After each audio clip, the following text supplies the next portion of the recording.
तो कठोपनिषद में विश्वजित यज्ञ करते हुए वाजश्रवा ने, जिनको सब कुछ दान में दे देना चाहिए था वो ना करके घर के जो कूड़ा करकट थे वो दान में दे रहे थे, अपने बुढ़े बुढ़े गायों को भी दान में दे रहे थे।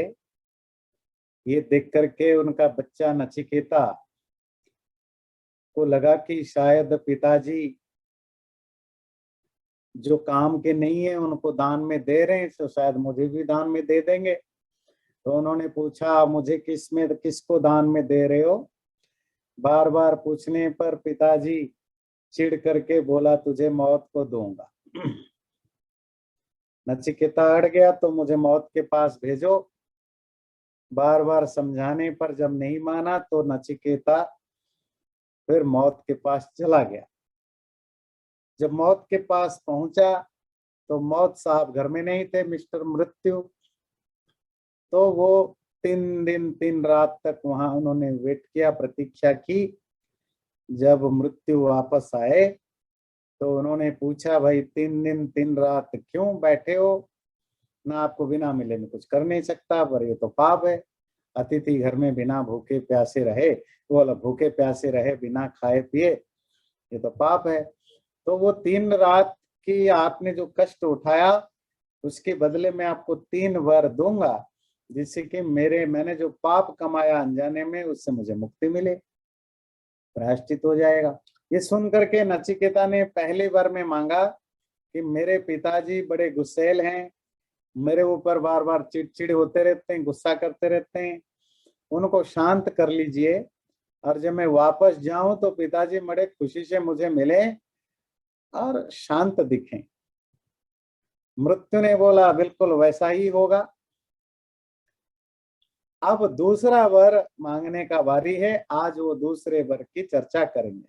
स्वर्गे लोके न भयं किंच नास्ति न तत्र त्वं न जरया बिभेति उभे तीर्त्वा शनाया पिपासे शोकाति गोमोदते स्वर्गलोके। नचिकेता दूसरे वर में मांग रहा है, मैंने सुना है स्वर्गलोक में किसी भी तरह का कोई डर नहीं है, ना वहां तुम मतलब मौत हो, ना वहां कोई बुढ़ापा से डर है, ना वहां कोई भूख और प्यास का भी डर है। वहां व्यक्ति शोक से, दुख से, समस्याओं से हमेशा परे रहता है और मोदते एंजॉय करता है, रिजॉयस करता है लाइफ को। सत्वम अग्निम स्वर्ग मध्य मृत्यु प्रब्रूहित्वं श्रद्धानाय मह्यम स्वर्गलोका अमृतत्वं भजन्त एतद्वितीयेन वृणे वरेण। उस स्वर्ग को पाने का कोई अग्नि है, कोई आग है, स्वर्गीय अग्नि, the fire which help us to go to the heaven. हे मृत्यु, मैं तुमसे वो स्वर्ग को पाने का साधन रूप अग्नि को जानना चाहता हूं। प्लीज मुझे उस आग के बारे में बताइए, मैं उसके बारे में बहुत श्रद्धावान हूं। यही मेरा दूसरा वर है आपसे, आप मुझे ये दूसरा वर दीजिए। मैंने सुना है उस स्वर्ग को पाने के लिए कोई खास अग्नि है, उस अग्नि के द्वारा सुख को पा सकते हैं। मुझे उस अग्नि का ज्ञान दीजिए, यही मेरी आपके दूसरा वर है।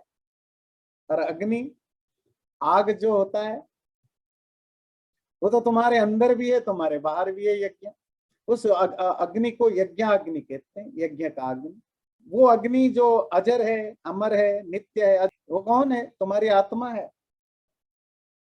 वो अग्नि। अंदर की अग्नि। बाहर की अग्नि, वो जो यज्ञ में आप आहुति देते हो, वो जो यज्ञ का अग्नि है, वो एक्सटर्नल अग्नि है। और यज्ञ तो रेगुलर चलता रहता है। वो सिर्फ जो अग्नि में आहुति देते हैं हवन कुंड में, वो तो उस विशाल यज्ञ का एक रूप है। जो लोग गीता क्लास में आते थे तो उन्होंने पढ़ा होगा यज्ञ के जो जो ब्रॉडर सेंस में उसका क्या भाव है। यज्ञ तो बाहर भी चलता है, तुम्हारे अंदर भी चलता है। यज्ञ में 3 चीजें होती है ना, एक तो आग जरूरी है, वो तुम्हारा अंदर का भी आग है। अगर फिजिकल आग कहे तो तुम्हारे डाइजेस्टिव सिस्टम भी है, या नर्व सिस्टम में चलने वाला एनर्जी है, या अगर थोड़ा और डीपली जाओ तो तुम्हारा आत्मा है। और वहां भी दान, देव पूजा, संगतिकरण चलता रहता है ना। अब खाना खाते हो, अंदर डालते हो, तो अंदर डालते ही वो दाना वो खुद खा करके खत्म नहीं कर लेता है अंदर का आग, वो उसको प्रोसेस करता है, तभी तो यज्ञ बनेगा ना। प्रोसेस करता है, उसे खून बनाता है, एनर्जी बनाता है, रस बनाता है, और आपके वो पैदा करता है ना।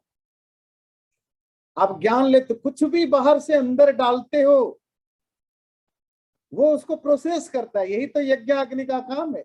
आप घी डालते हो, सामग्री डालते हो, वो उसको प्रोसेस करके तुम्हारे एटमॉस्फेयर को क्लीन करता है, एरोमेटिक करता है, अच्छा स्मेल करता है, क्लीन करता है, अच्छा वातावरण बनाता है।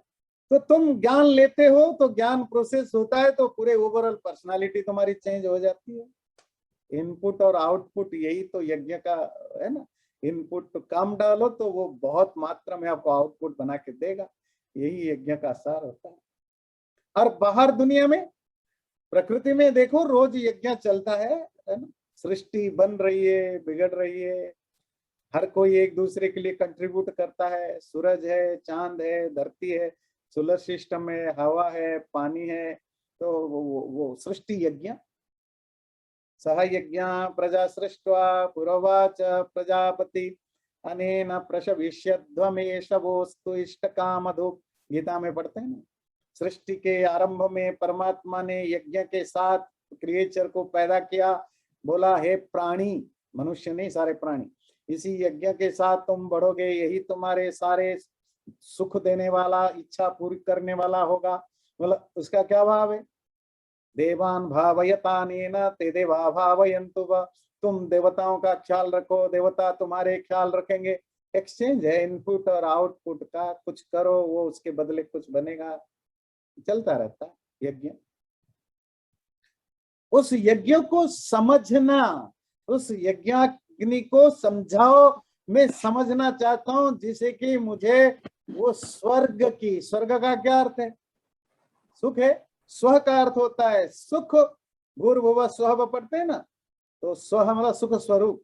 स्व गम्यते प्राप्यते इति स्वर्ग, जिसके द्वारा स्व मतलब सुख की प्राप्ति हो, परम सुख की प्राप्ति हो। अब कहेंगे सुख तो यहाँ भी मिलता है, टेम्पररी है, अनसर्टन है, तो थोड़ा लंबा सुख चाहिए, बढ़िया सुख चाहिए, थोड़ा उनमें डेंसिटी हो, मजा आए, तो उसको स्वर्ग कहते हैं। और वो सुख पाने का साधन है यज्ञ।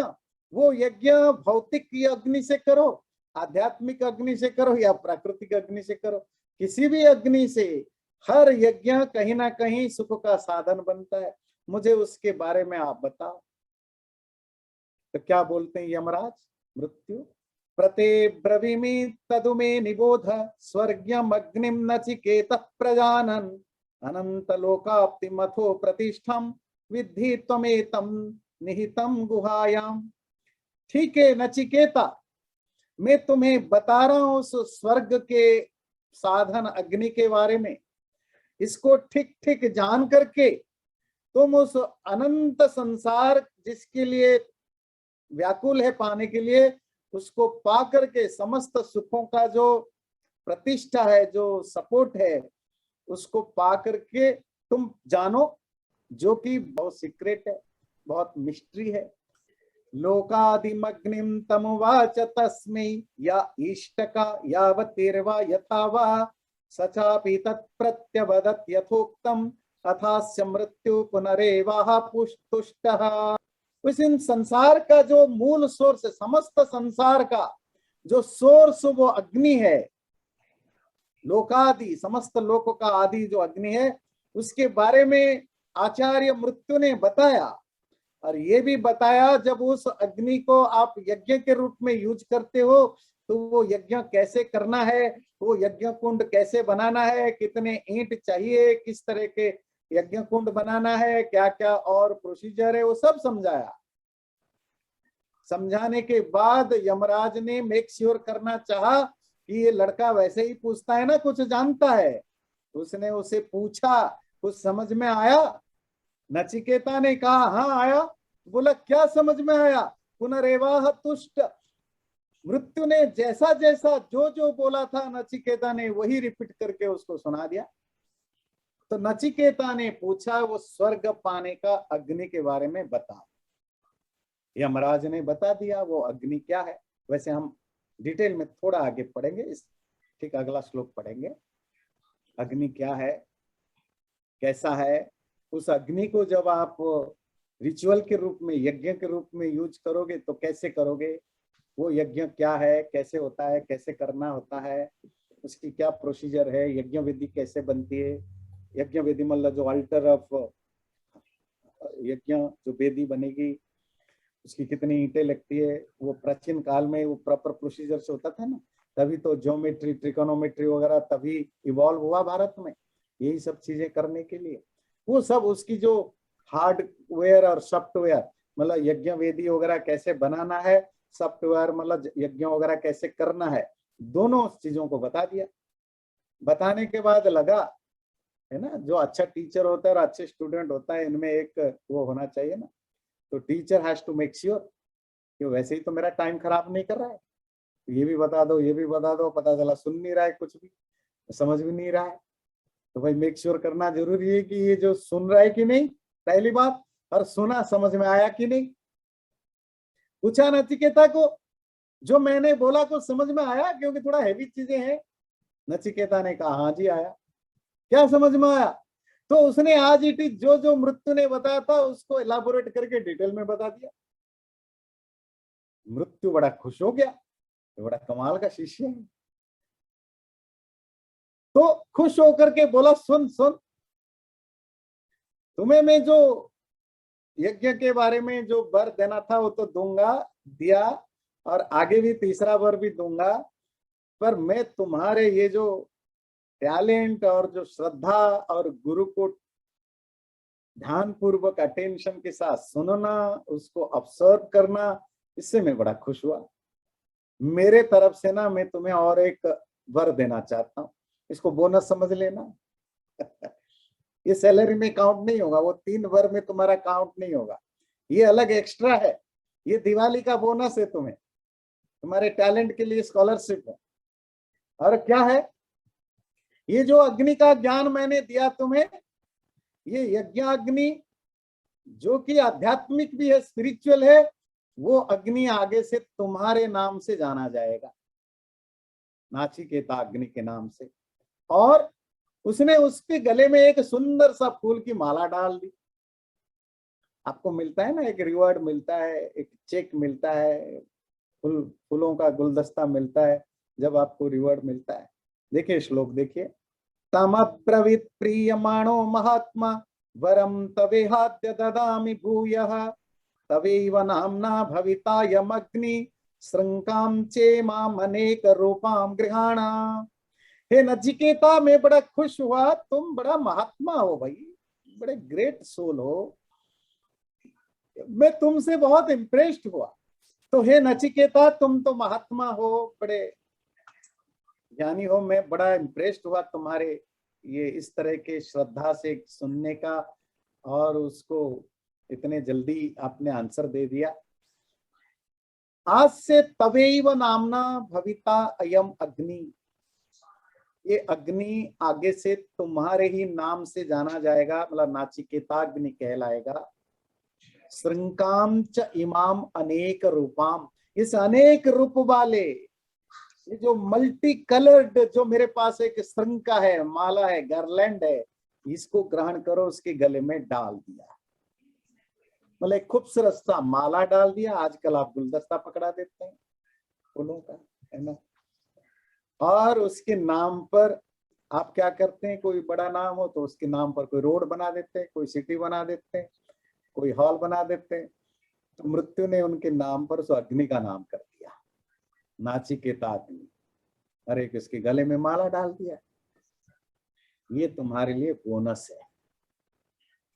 अब वो अग्नि क्या है, कैसे यूज करना है, मृत्यु उसके बारे में डिटेल में बात करते हैं। त्रिनाचिकेतस्त्रिभिरेत्य संधिम त्रिकर्म कृतरति जन्म मृत्यु ब्रह्म यज्ञम देवमिड्यम विदित्वा निचाये मां शांतिमत्यंतमेति। हे नाचिकेत, जब इस अग्नि को, जब तुम 3 संधि करोगे, 3 कर्म करोगे, 3 बार करोगे, तो तुम उस जन्म और मृत्यु को पार कर जाओगे। उस ईड्यम देवम, उस पूजनीय परमात्मा को ब्रह्म यज्ञ के द्वारा जानकर, ब्रह्म यज्ञ को ठीक ठीक जानकर परम शांति को प्राप्त करके जन्म मृत्यु के चक्र से आगे बढ़ जाओगे। त्रिनाचिकेतस्त्रयमेतद् विदित्वा य एवं विद्वान् चिनुते नाचिकेतम् समृत्यु पाशान् पुरतः प्रणोद्य शोकातिगो मोदते स्वर्गलोके। और हे नाचिकेता, जो इस नाचिकेताग्नि को, 3 फोल्ड वाले नाचिकेताग्नि को ठीक ठीक जान करके 3 तरह से प्रैक्टिस करता है, तो वो मेरे इस बंधन से, मेरे मैसेज से, मृत्यु की पाश से छूट करके स्वर्ग लोक में आनंद पाता है और कभी किसी तरह का शोक उसके पास नहीं आता है। 2 चीजें हैं इसमें। पहली चीज है कि 3 संधि, 3 कर्म। संधि समझते हैं, यूनिटी। सुबह और शाम के बीच में भी संधि होती है। जहां कोई 2 चीज मिलते हैं उसको संधि कहते हैं। संधि से संध्या होता है। त्रिसंधि और 3 तरह के कर्म करना होता है। हमारे जीवन भी एक यज्ञ है ना, और उस यज्ञमय जीवन में 3 संधि है, 3 ट्रांजिशन पॉइंट है। कितने आश्रम है हमारे जीवन में? 4। स्टेट ऑफ ब्रह्मचर्य, वानप्रस्थ, गृहस्थ, वानप्रस्थ और संन्यास। 4 आश्रम है ना, 4 स्टेजेस हैं। फिर ये 4 स्टेजेस में कितने ट्रांजिशन है? 3 है। ब्रह्मचर्य से गृहस्थ, गृहस्थ से वानप्रस्थ, वानप्रस्थ से सन्यासी। 3 ही तो ट्रांजिशन। आप ट्रांजिट तो 3 बार करते हैं ना। ये 3 संधि है। इन 3 संधियों को ध्यान रखोगे, ब्रह्मचर्य में विद्या ग्रहण करोगे, स्किल डेवलप करोगे, गृहस्थ आश्रम में सांसारिक सुख और पारमार्थिक सुख दोनों में बैलेंस बनाओगे, वानप्रस्थ आश्रम में सांसारिक सुख को कम करते जाओगे, आध्यात्मिक सुख पाने की कोशिश बढ़ाते जाओगे, और संन्यास आश्रम में पूरी तरह संसार को त्याग दोगे, परमार्थ में विलीन हो जाओगे। 3 संधि में तुम्हें करना क्या है?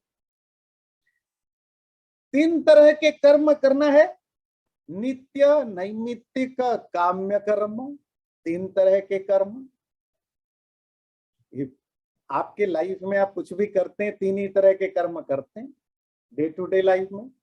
स्पिरिचुअलिटी में भी, रिलीजन में भी 3 ही काम है, नित्य, नैमित्तिक, काम्य। नित्य मतलब डेली और रेगुलर ऑब्लिगेशंस। जो ऑब्लिगेशंस आपको रेगुलरली करने की जरूरत है। जैसे आप नहाते हैं, धोते हैं, रोज नहाते हैं, रोज खाना खाते हैं, रोज एक्सरसाइज करते हैं, रोज ऑफिस जाते हैं। These are your daily duties, जिंदा रहने के लिए। स्पिरिचुअली क्या है? वो ऑब्लिगेशन जो आपको रोज करना है, जो नित्य कर्म है। पिता माता की सेवा करना, परमात्मा की भक्ति करना, जो 5 महायज्ञ आप करते हैं। नेचर का केयर करना, पशु पक्षियों का ख्याल रखना, घर में आए हुए ज्ञानी, विद्वान, नीडी, जरूरतमंद लोगों का सम्मान पूर्वक उनको हेल्प करना, ये सब दैनिक कार्य हैं। ये 3 कर्मों में से एक कर्म है। ऐसे 3 कर्म जिसको करने के बाद आपको स्वर्ग मिलता है। नैमित्तिक कर्म क्या है? जैसे आप डे टू डे लाइफ में बहुत सारे ऐसे काम करते हैं जो आपको रेगुलरली नहीं करना होता है, पर आप करते हैं क्योंकि कभी कभी ऑकेजनली करते हैं। आपके घर में कभी आप पार्टीज करते हैं, बर्थडे पार्टी करते हैं, कोई शादी ब्याह की बात होती है, रिश्तेदारों के घर में जाते हैं, तो ये नैमित्तिक कर्म है। ऐसा कर्म जिसमें कोई पर्टिकुलर कॉज या पर्टिकुलर ओकेजन है। नित्य कर्म में कोई कॉज की जरूरत नहीं, you have to do it. Brush करने के लिए कोई कॉज की जरूरत नहीं, आपको करना चाहिए। नहीं करोगे तो नुकसान होगा, करोगे तो कोई फायदा नहीं है। खाना नहीं खाओगे तो नुकसान, खाओगे तो कोई फायदा नहीं है। नहाओगे नहीं तो नुकसान, नहाओगे तो कोई फायदा नहीं है। फायदे का मतलब होता है जो, देखिए लाभ और हानि को कैसे डिफाइन करते हैं। आप जो हो उससे बेटर नहीं बनेगा। 5 रुपए है तो 6 रुपए नहीं मिलेगा, पर अगर आप उसको करते हो 5 रुपए बना रहेगा। आप हेल्दी हो बाय नेचर, अगर आप नहाओगे नहीं, ब्रुश नहीं करोगे तो आप अनहेल्दी बनोगे। इस अनहेल्दी ना बनना, हेल्दी बने रहना, उसके लिए जो करते हो नित्य कर्म है। नैमित्तिक कर्म जो पर्टिकुलर कॉज के कारण, ओकेजन के लिए करते हो। इसी तरह स्पिरिचुअलिटी में भी जो यज्ञ, जो कर्म हम किसी पर्टिकुलर ओकेजन में, पर्टिकुलर टाइम पर करते हैं, उसको नैमित्तिक कर्म कहते हैं। और तीसरा होता है काम्य कर्म। डे टू डे लाइफ में आप ऐसे बहुत काम करते हैं जो सब तभी करते हैं जब आपकी कोई जरूरत हो। आप स्टोर रोज थोड़ी जाते हैं स्टोर, आप तभी जाते हैं जब आपको जरूरत पड़ती है, रेगुलर नहीं जाते हैं। ऐसे बहुत सारे काम आप करते हैं जो तभी करते हैं जब आपकी कोई कामना हो, इच्छा हो, उसको पाने की इच्छा हो। इसी तरह यज्ञ में और हमारे रिलीजियस एक्टिविटीज में भी कुछ चीजें हम चाह कर करते हैं, उसको नित्य नैमित्तिक और काम्य कर्म कहते हैं। और जब आप यज्ञ जो धार्मिक व्यवस्था है, उसके कला धर्मस्य त्रयोस्कंधा, धर्म के 3 कंधा है, 3 कर्म है। यज्ञ, दानम, तप। यज्ञ समझते हैं, अग्नि में, आग में, घी सामग्री वगैरह क्या होती देना। दान, डोनेशन देना, चैरिटी करना, हेल्प करना, दान। तपह, शरीर मन बुद्धि को तपाना, कष्ट सहने की आदत डालना, है ना। दोनों अपोजिट के जो पेयर्स हैं उनको सहने की आदत डालना, ये तप कहते हैं। ये 3 कर्म आपको रेगुलर करने की जरूरत होती है। और जब आप तीनों को करते हैं किसके बेस पर? माता पिता आचार्य, मातृदेवो भव, पितृदेवो भव, आचार्य देवो भव। 3 मनुष्यों का ख्याल रखना, 3 तरह के ज्ञान का सोर्स को ध्यान रखना, वेद, श्रुति, स्मृति, सदाचार। श्रुति मतलब वेद, स्मृति मतलब वेद के बाद के जो दूसरे शास्त्र हैं, और सदाचार मतलब जो शिष्ट लोग हैं, जो सिविलाइज्ड पीपुल हैं, जो अच्छे लोग हैं, जो आइडियल लोग हैं, उनके वो आपके भी उनसे भी आपको सीखने को मिलता है। और ध्यान रखना, जो जो ज्ञान, जो कर्म तुम कर रहे हो, जो संधि कर रहे हो, उसमें 3 तरह के ज्ञानों के बेस पर करना। 3 तरह के ज्ञान होना चाहिए। क्या? प्रत्यक्ष, अनुमान और आगम। क्या जो तुमने जाना वो तुमने डायरेक्टली एक्सपीरियंस किया, वो इंद्रियों से हो, मन से हो, या रियलाइजेशन से हो? पहली चीज। अगर उससे नहीं किया तो क्या अनुमान से, इन्फरेंस से किया? प्रॉपर कंडीशंस चाहिए, उस कंडीशन के अप्लाई करके क्या तुमने इन्फर करके जाना उसको, तभी सत्य होगा। और तीसरा, क्या वो वेद आदि शास्त्रों के अनुकूल है, वेद आदि शास्त्रों को पढ़ के जाना। तो 3 तरह के ज्ञान के स्रोत हैं। तो ये जो 3 तरह के कर्म, 3 तरह के ज्ञान, 3 तरह के संधि, इनको ठीक ठीक समझ करके जब तुम उस दिव्य अग्नि का अभ्यास करते हो, वो इंटरनल अग्नि हो या एक्सटर्नल अग्नि, तुम जरूर इस संसार से मरने के बाद जन्म मृत्यु के चक्र से छूटोगे और उस परम सुख को पाओगे। आध्यात्मिक ज्ञान के लिए बेसिक होता है यज्ञ।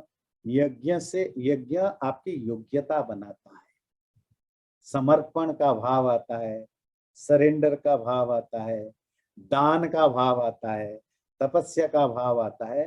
तो यज्ञ या जो रिचुअल्स होते हैं, ध्यान रखिए, ये स्पिरिचुअल बनने के लिए आपके फाउंडेशन का काम करते हैं। पर जो भौतिक यज्ञ है, अगर आप उसी को ही सब कुछ मान बैठोगे कि मैं पूजा पाठ कर रहा हूँ, यज्ञ कर रहा हूँ, तो फिर आप एलिमेंट्री स्कूल में ही पूरी जिंदगी भर रह गए। यज्ञ आपका एलिमेंट्री स्कूल है, यज्ञ आपका मिडिल स्कूल हो सकता है, हाई स्कूल हो सकता है, उससे ज्यादा नहीं हो सकता। पर आपको कॉलेज जाने के लिए, यूनिवर्सिटी जाने के लिए एलिमेंट्री स्कूल में भी जाना पड़ेगा, आपको मिडिल स्कूल में भी जाना पड़ेगा, आपको हाई स्कूल में भी जाना पड़ेगा। यज्ञ वही एलिमेंट्री, मिडिल और हाई स्कूल है जो आपका फाउंडेशन बनाता है जब आप स्पिरिचुअल लाइफ को प्रैक्टिस करने के लिए जंप करने की कोशिश करते हैं। ये दूसरा वर नचिकेता का था। एषते अग्निर्नचिकेत स्वर्ग्यो यमव्रणिथा द्वितीयेन वरेण एतमग्निं तवैव प्रवक्षन्ति जनास्तृतीयं वरम नचिकेतो वृणीष्व। हे नचिकेता, तुमने दूसरे वर्ग के रूप में जिस अग्नि के बारे में पूछा, स्वर्ग जिसके द्वारा पाया जाए ऐसे अग्नि के बारे में, उस अग्नि को मैंने तुम्हें डिटेल में बताया, और वही बताया जो ज्ञानी और विद्वान लोग उस अग्नि के बारे में जैसा बताते हैं। और मुझे विश्वास है तुम्हारा दूसरा वर मैंने फुलफिल कर दिया। तृतीयम वरम नचिकेतो वृणीष्व। अब तुम तीसरा वर मांगो। अब हम नचिकेता के तीसरा वर देखेंगे। येयम प्रेते विचिकित्सा मनुष्ये अस्ति इत्येके नायमस्ति इति चैके एतद् विद्या मनुष्यिष्टत्वयाहं वराणमेष वरस्तृतीय। नचिकेता ने तीसरा वर मांगा कि सर मिस्टर मृत्यु, या यम प्रेते विचिकित्सा मनुष्य, जब कोई मनुष्य प्रेत या मर जाता है, मर जाने के बाद ये जो डाउट्स हैं, क्या डाउट्स हैं? विचिकित्सा अस्तिति एके। कुछ लोग कहते हैं मरने के बाद होता है, वो तब भी जिंदा रहता है। नायम अस्तिति चैके, और कुछ विद्वान मानते हैं इसके बाद और कुछ नहीं रहता है। एतत् विद्याम, यही जानना चाह रहा हूं। अनुशिष्टत्वयाहम, मुझे आप सिखाइए, मुझे एजुकेट कराइए। वराणामेश वरस तृतीय, ये मेरा तीसरा वर है आपसे। ये बताइए, मरने के बाद कुछ लोग कहते हैं कि वह कुछ होता है, कुछ बचता है, कुछ लोग कहते हैं कुछ नहीं होता है। आप बताइए, यही वर है। दो तीन चीजें इसमें डिस्कस करेंगे, आगे बढ़ेंगे। पहली चीज है कि आप कहेंगे ये तो थोड़ा ज्यादा फिक्शनल नहीं लग रहा है, फिक्शन जैसा, कि भाई नचिकेता 7-8 साल का बच्चा है और वर में ऐसे ऐसे चीजें मांगता है, और हमें अगर कोई मांगने को बोलता हम तो बिल्कुल ऐसा, ये तो दूर दूर के सपने में भी नहीं मांगते। अगर कोई हमें लिख कर भी देता है ये मांगो, तब भी हम नहीं मांगते। ये कोई वर होता है ऐसा? ये तो फालतू के वेस्टिंग ऑफ टाइम है, वेस्टिंग ऑफ मनी है, मतलब वर को बेकार कर देना होता है। भाई हम मांगते भाई दुनिया का राजा बना दो, करोड़पति खरबपति बना दो। अगर अमर नहीं बना सकते हो, जैसे असुर लोग मांगते थे ना अमर बनाओ, तो अमर नहीं बना सकते हो तो लंबा आयु दो, 200-500 साल जिए, कोई बीमारी ना हो, बढ़िया बढ़िया घर हो, नौकर चाकर हो, और क्या, रिस्पेक्ट करे हर कोई हमें, यही तो मांगते ना। अच्छा तो ये भी हो गया, चलो मरने के बाद भी बढ़िया जन्म देना, नहीं तो मृत्यु मोक्ष दे देना। वैसे मोक्ष तो बहुत कम लोग मांगेंगे, क्योंकि ऐसे लोगों को मोक्ष में कम इंटरेस्ट होगा ना, क्योंकि मोक्ष में करना क्या है, ना कोई पैसा है, ना कोई एंजॉय है, ना कोई पावर है, कुछ भी नहीं। कोई बढ़िया जन्म देना, अमेरिका का प्रेसिडेंट बनवा देना मरने के बाद है ना। नचिकेता 7-8 साल का बच्चा है। बच्चे को इस तरह के ज्ञान कहां से आया कि वो ऐसे ऐसे ज्ञान, ऐसी चीजें वर में मांगता है? मृत्यु के बाद क्या होता है बताओ, आत्मा होता है कि नहीं होता है? ये तो कोई बड़े फिलोसोफर आदमी पूछता है ऐसे सवाल। बड़ा फिक्शनल लगता है ना। वो इसीलिए लगता है कि हम वैसे ही हैं। ध्यान रखिए, हम वही हैं जो हम जो हैं। हम अपने पूर्व जन्मों से अपनी फ्लो के साथ आते हैं, संस्कारों के साथ। शंकराचार्य 8 साल के एज में सन्यासी हो गए। बुद्ध पैदाइशी ही वैराग्य भाव से ग्रस्त था। किसी ने नहीं सिखाया, कुछ नहीं देखा। हम छोटा बड़ा समझ के छोटों को इग्नोर कर देते हैं, बड़ों को ज्यादा रेस्पेक्ट देते हैं। ये ठीक बात नहीं है। ठीक है, इसीलिए हमारे मनुस्मृति कहते हैं एज के हिसाब से जो रेस्पेक्ट दो वो चौथी कैटेगरी में आते हैं, सबसे लोअर कैटेगरी में आता है। कोई तुमसे एज से बड़ा है इसीलिए रेस्पेक्टेबल है, इसीलिए सुनना चाहिए, ये सबसे लोअर कैटेगरी में ये आता है। वो 4 कैटेगरी देता है किनको आपको रेस्पेक्ट करना चाहिए। वृद्धों को वो शब्द यूज करता है, वृद्ध। वृद्ध समझते हैं, मतलब हिंदी में सीधी सी बात है, बुजुर्ग है ना। बुजुर्ग व्यक्ति जो तुमसे बुजुर्ग है, बड़ा है। तो बड़े को 4 तरह से डिफाइन करता है। ज्ञान से वृद्ध है, बल से वृद्ध है, धन से वृद्ध है, या उम्र से, आयु से वृद्ध है। और उसकी जो सीक्वेंस है भी वही है। 10 साल का भी बच्चा हो, अगर तुमसे ज्ञान से ज्यादा बड़ा है तो वो वो तुम्हारे लिए रेस्पेक्टेबल है। 15 साल का बच्चा हो, अगर वो मिनिस्टर है, प्राइम मिनिस्टर है, राजा है, तुम उसको, वैसे तो वहां तुम्हारे लिए कोई ऑप्शन ही नहीं है, you have to do it. छोटा हो बड़ा हो, आपको तो रेस्पेक्ट करना पड़ेगा। तीसरा, अगर तुम्हारे से किसी के पास ज्यादा धन है तो भी तुम रेस्पेक्ट करते हो। ये नेचुरली होता है, आपको करना नहीं पड़ता, नेचुरली होता है।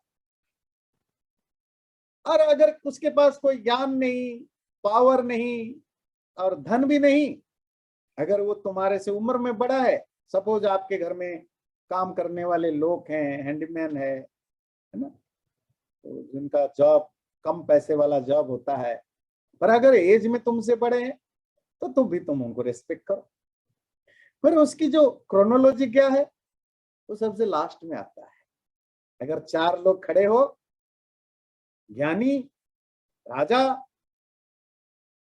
धनी, और एक एज में बड़ा, और 500-1000 साल पहले आप पूछते या किसी शास्त्र के रिकमेंडेशन के हिसाब से चलते, बोले सबसे पहले किसको रेस्पेक्ट करोगे? बोले ज्ञानी को।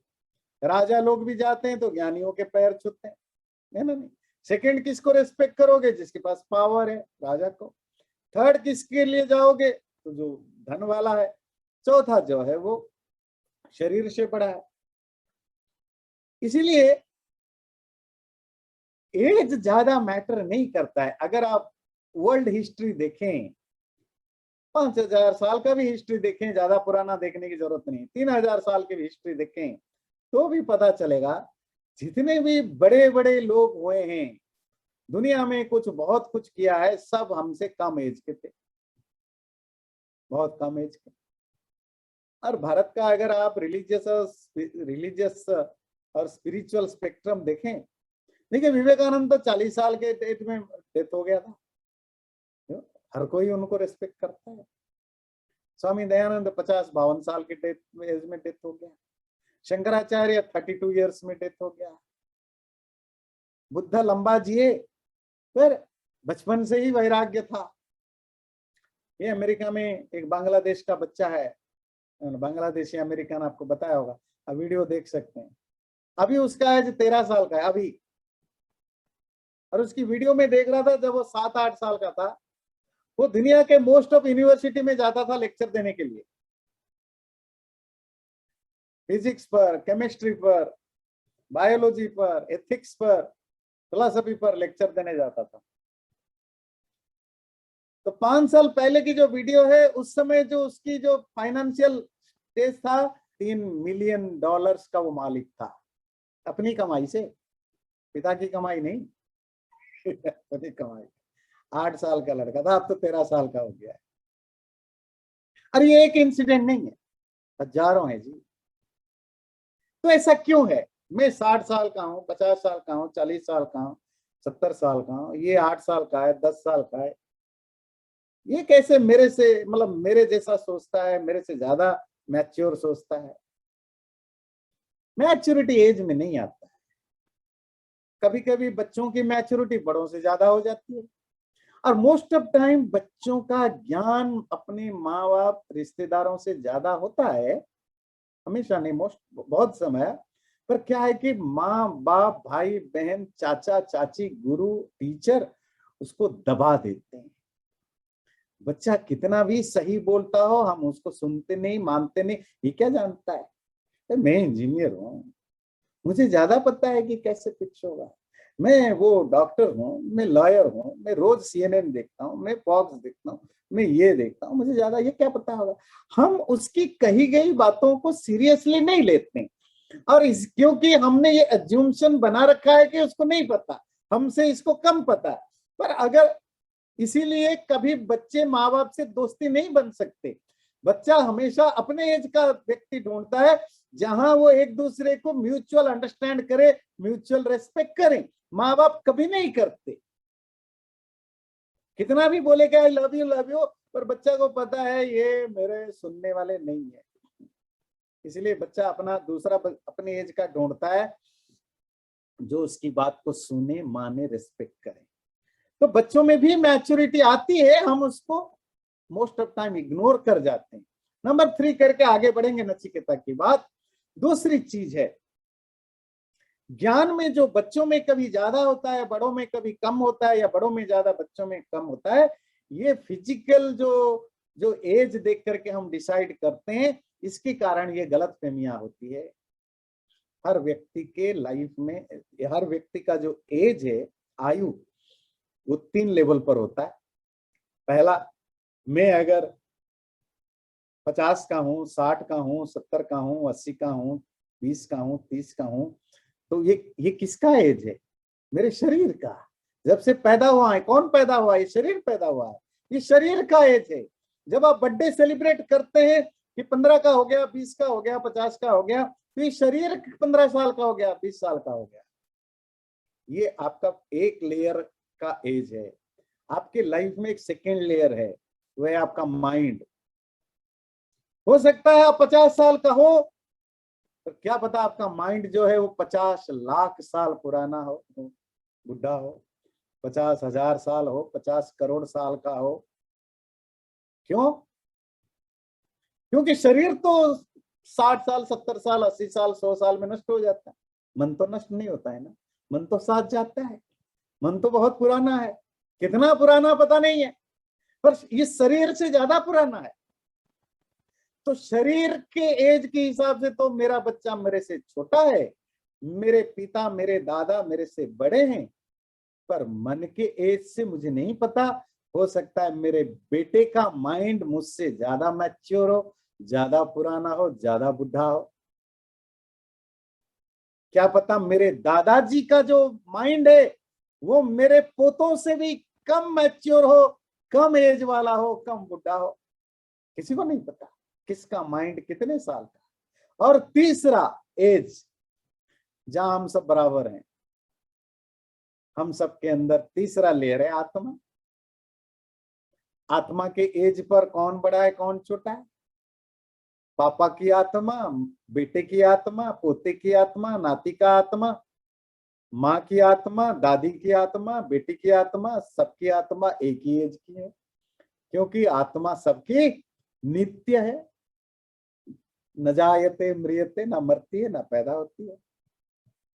इसको कंक्लूड करेंगे, हम सब आत्मा के लेवल पर तो एक ही एज के हैं। मन के लेवल पर पता नहीं कौन बुढ़ा है, ज्यादा है, कौन कम एज का है। हमें जो दिखता है शरीर का एज दिखता है। 50 साल है, मैं 40 का हूं, ये मेरे से बड़ा। ये 30 का, ये मेरे से छोटा, ये 80 का है, ये उससे बड़ा, बस यही देखते हैं। नचिकेता 8 साल का हो सकता है, वाजश्रवा हो सकता है 40 साल के हो, पर नचिकेता 8 साल का, नचिकेता का जो माइंड है, उसकी जो मैच्योरिटी है, वो उसके 40 साल के पिता से 1000 गुना बेटर है, 1000 गुना बेहतर है। इसीलिए नचिकेता का छोटा होना मैटर नहीं करता। अगर 8 साल का बच्चा फिजिक्स पर लेक्चर दे सकता है यूनिवर्सिटीज में, केमिस्ट्री पर लेक्चर दे सकता है, बड़े डिफिकल्ट मैथमेटिकल प्रॉब्लम को सॉल्व कर सकता है, स्पिरिचुअलिटी पर क्वेश्चन क्यों नहीं पूछ सकता? अब अगला आते हैं, ये जो सवाल उसने पूछा नचिकेता ने तीसरे वर में, यही सवाल से पूरा कठोपनिषद शुरू होता है। कठोपनिषद अभी शुरू हुआ ही नहीं, अभी तो स्टोरी एक तरह भूमिका चल रही थी, इंट्रोडक्शन हो रहा था। इसी सूत्र से, इसी मंत्र से चलेगा। और ये मंत्र क्या है, मतलब इसका भाव क्या है? कुछ लोग कहते हैं मरने के बाद वो होता है, कुछ लोग कहते हैं मरने के बाद वो नहीं होता है। ये नहीं बताया कि क्या होता है, आत्मा होता है नहीं, ये नहीं बोला, पता नहीं। जिसको आप कहते हो वो होता है, उसको आत्मा कहते हैं, परमात्मा कहते हैं, बैंगन कहते हैं, आलू कहते हैं, टमाटो कहते हैं, घर कहते हैं, हमें नहीं पता। नचिकेता तो बिल्कुल ग्राउंड से, है ना, ग्रास रूट से पूछ रहा है ना, हमें नहीं पता, आप बताओ वो है कि नहीं है, तो उसको क्या कहते हैं, हमें आपसे जानना। बस यही सुना है कि कुछ होता है, कुछ लोग कहते कुछ भी नहीं होता है। कठ ऋषि ने जिसको गुरु बनाया आध्यात्मिक ज्ञान के लिए, वो था मृत्यु, मौत, वो है आचार्य। और जिसको शिष्य के रूप में रखा, वो था नचिकेता। हमको पता है हमारे जो हिंदू शास्त्र परंपरा है, उसमें डायलॉग के वे में ज्यादा बातचीत होती है। जैसे गीता, कृष्ण है आचार्य और अर्जुन है शिष्य, है ना। इसी तरह यहाँ मृत्यु आचार्य है। महाभारत में, गीता में तो कृष्ण और अर्जुन दोनों हिस्टोरिकल कैरेक्टर है, दोनों रियल कैरेक्टर है। यहाँ कठोर ऋषि का अपना एक स्टोरी है, और उस स्टोरी में कैरेक्टर लाने के पीछे उनका एक प्रॉपर मकसद है कि मौत जो है वो जिंदगी का, दुनिया का सबसे सेंट्रल क्वेश्चन है। हर प्राणी, पशु, पक्षी, इंसान, जब से उनको हल्का सा भी ज्ञान होने लगा, पहला सवाल जो दिमाग में आता है, ये मौत क्या चीज है, हम क्यों मरते हैं, क्या करूं तो मैं ना मरूं, मरने के बाद क्या होता है, सबके दिमाग में आता है। कुछ लोग प्रिविलेज्ड होते हैं जिनको आंसर मिल जाता है, कुछ लोग जिंदगी भर ढूंढते रहते हैं, कुछ लोगों को कभी नहीं मिलता। मॉडर्न साइंस पिछले 600 साल से, मॉडर्न साइंस की बात कर रहे हैं, 400-500 साल से, वैसे तो जब से ह्यूमन बीइंग पैदा हुआ तब से ढूंढ रहा है मौत क्या है, क्यों होता है, मौत के बाद कुछ होता है नहीं होता है। पर मॉडर्न साइंस पिछले 400-500 साल से वो भी ढूंढ रहा है, पता नहीं चलता क्या होता है कि नहीं होता है। इसीलिए जितने दुनिया भर में रिलीजन है, उस रिलीजन का बेसिक क्या है, ये मौत का डर है। मरने के बाद स्वर्ग पहुंचा देंगे, हमारे यहाँ आओगे तो जिंदा पहुंचा देंगे, हमारे यहाँ आओगे तो हम कब्रिस्तान में तुम्हारे बॉडी के साथ भिजवा देंगे तुम्हें स्वर्ग। मरने के बाद हमारे यहाँ आओगे तो तुम कैवल्य को प्राप्त कर लोगे, तो सीधा तुम ही परमात्मा बन जाओगे। हमारे रिलीजन में आओगे तो मरने के बाद तुम्हें मुक्ति दिला देंगे, परमानंद दिला देंगे। रिलीजन्स करते क्या है, मौत को तो बेचते हैं। मौत के बाद हमारे पास वो है जो गवर्नमेंट नहीं दे सकता, जो साइंस नहीं दे सकता, जो टेक्नोलॉजी नहीं दे सकता, वो हम देंगे। कौन बोल रहा है? रिलीजियस लोग। क्या देंगे? हम तुम्हारी मरने के बाद का इंश्योरेंस करेंगे। तुम मरने के बाद सही जगह पहुंचो, इसकी गारंटी हम देंगे। इस इंश्योरेंस के लिए तुम्हें हमें पे करना पड़ेगा। आपका साइंस, रिलीजियन, साइंस और टेक्नोलॉजी का काम ही क्या है? ईशोपनिषद में पढ़ रहे थे ना, अविद्या मृत्यु से बचाए। ये कोरोना आई तो साइंस ने ही तो बचाया कुछ लोगों को, वैक्सीन लगाया, इंजेक्शन करवाया, ट्रीटमेंट कराया। कपड़े आप पहनते हो, छाता लेते हो, घर पकड़ लेते हो, कुछ भी होता है, क्यों है? आपकी मौत की चांसेस को मिनिमाइज किया जा सके। तो दुनिया में जितनी वायलेंस हो रहा है या नॉन वायलेंस हो रहा है, जो धर्म है या अधर्म है, पाप है या पुण्य है, ये सब किसके सेंटर में घूमते? उसी मौत के। ये एक यूनिवर्सल क्वेश्चन है। ये एक, जब से धरती पैदा हुई तब से ये क्वेश्चन आता है, और इसी क्वेश्चन का आंसर ढूंढने के लिए कठ ऋषि नचिकेता को मृत्यु से पूछवाते हैं। क्योंकि मृत्यु कौन है? मौत। मौत खुद ही तो बताएगा कि मौत के बाद क्या होता है। ऋषि मुनि तो अपने योग, तपस्या, साधना से जान सकते हैं, पर कठोर ऋषि अपने रियलाइज ज्ञान को बताने के लिए मृत्यु का सहारा लेते हैं। ये मृत्यु जो थ्रेशोल्ड है, दरवाजा है, जो जीव, इस तरफ जीवन है, लाइफ है, उस तरफ डेथ और मृत्यु है। आफ्टर डेथ और प्री डेथ के बीच में डेथ है।